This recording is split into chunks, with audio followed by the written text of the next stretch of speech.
मित्रांनो, ही माझी गाडी आहे. टी व्ही एसची स्पोर्ट्स आहे. पण या गाडीचं वैशिष्ट्य असं आहे की मी जेव्हा 11वी-12वीला होतो तेव्हा टी व्ही एसची नवीन अपाची आली होती. ॲक्च्युली अपाची माझी 10वीपासून माझं खूप एक ड्रीम होतं की अपाची घ्यावं. ती जी पहिली सिरीज आली होती ना 180, ती जी ॲड यायची बघा, त्याच्याबद्दल मला खूप एक असं क्रेज होतं, जसं क्रश असतं ना एकावर तसं. पण परिस्थिती आणि काही गोष्टींमुळं मी ती नाही घेऊ शकलो. परंतु तेव्हा मला माझ्या आईवडिलांनी ही गाडी घेऊन दिली, टी व्ही एसची स्पोर्ट्स. 11वी-12वी पार 2011-12ची गोष्ट आहे, तर 2026 चालू आहे. तेव्हापासून ही गाडी माझ्यासोबत आहे. खूप दणकट गाडी आहे. थोडा गाडीचा रिव्ह्यू नाही करत आहे, पण सांगतो इतकं आहे की मित्रांनो, तुमच्या आणि माझ्या आयुष्यामध्ये अशी गाडी असतात. मोस्ट ऑफ मला तर वाटतं मुलांच्या लाईफमध्ये तर खूप इम्पॉर्टंट रोल असतो गाडीचा.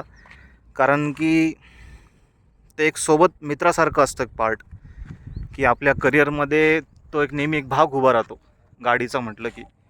ती गाडीसोबत असणे, प्रत्येक आयुष्याच्या एक मुमेंटमध्ये ती गाडी सोबत असते. खूप गोष्टी असतात. तसं या गाडीनं साथ दिली. आणि आजही ही आता बघा, आता ही इतक्यावरती टॉप द हिल आहे, तुम्ही घर बघू शकतात. इथं येणं एक चॅलेंजच होतं, बट एक ऑफ रोडरचं काम ही गाडीनं केलेलं आहे. ठीक आहे, तारीफ तर नाही करत आहे, बट ही जागा बघा. ही नक्कीच तुम्हाला मी पावसाळ्यामध्ये पण दाखवेल. हे सुंदरसं लोकेशन बघा, इथं सनसेट झालेला आहे, स्टार्स आहे आणि एक्झॅक्ट माझ्यावरती इथे चंद्र पण आहे. खूप सुंदर हे लोकेशन आहे. आणि बस यार, थोडंसं या गाडीबद्दल सांगायचं होतं. कारण मे बी कदाचित बहुतेक मित्रांनो, आत्ताच ही गाडी अशी होती की काही दिवस पहिले ही चलत नव्हती, थोडंसं मेंटेनन्स म्हणून थांबलेली उभी. हिचं मी स्टँड बदललं, हिचं सीट कवर चेंज केलं, हिला बनवलं, हे नवीन समोरचं मडगाड आहे हे टाकलं. पण आता जसं एक वेळ येतो ना मित्रांनो, की काही जुन्या गोष्टी मागच्या वर्षी सोडाव्या लागतात. तसं आता माझ्या डोक्यात चालू आहे की हिला सेल करून टाकावं. माझ्याकडे आणखीन एक स्कूटी पण आहे, ती पण इंजिनच आहे, टी व्ही एसची विगो. तिला पण सेल करून मग मी एक इलेक्ट्रिक व्हेकल घेण्याचा विचार करतो आहे. कसं आयुष्य चालत राहतं पुढे, मागच्या गोष्टी सोडाव्या लागतात. कदाचित ही बाबा मेमरी आहे माझी, ही माझ्या मेमरीमध्ये नेहमीच राहील. सोडावं नाही वाटत, काही गोष्टी खूप चांगल्या असतात. पण आता ठीक आहे, टाईम झालेला आहे. आता हिच्यावर मी एक शूट करणार आहे, तो माझा दुसऱ्या चॅनलवर टाकेल. आणि त्याच्यावर मी पूर्ण ह्याच ठिकाणांचं, इकडचं जे पूर्ण लोकेशन आहे, इथं मी एकदम ऑफ रोडिंग व्हिडिओसारखं लोकेशन शूट करणार आहे. आणि मग मी त्यात टाकण्याचा मी प्रयत्न करेल. खूप एकदम प्रोफेशनल तर नाही बनणार व्हिडिओ, बट ठीक आहे.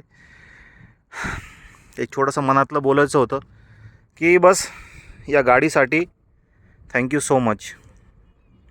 इतका मोठा वेळ गेला याच्यावर, काय केलं नाही केलं आयुष्यामध्ये तो नंतरचा भाग आहे. परंतु यार, मला एक सांगायचं आहे, जे मशीन्स असतात ना, machine, most of all vehicles, गाडी आपण कधीच गाडीला नसतो निवडत, ती गाडी आपल्याला निवडत असती. तर ही तीच गाडी होती जिनं फर्स्ट टाईम मला निवडलं. ही माझी पहिली गाडी जी मला माझ्या आईवडिलांनी घेऊन दिली. आणि माझ्याकडे आणखीन एक अपाची आहे.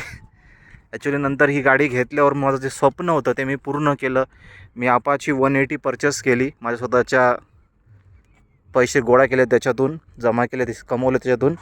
ती पण आहे, ही पण आहे. जेवढ्या मी गाड्या आजपर्यंत घेतल्या त्या सगळ्या गाड्या माझ्याकडे आज आहे. परंतु आता वेळ आलेली आहे काही गोष्टी सोडायची.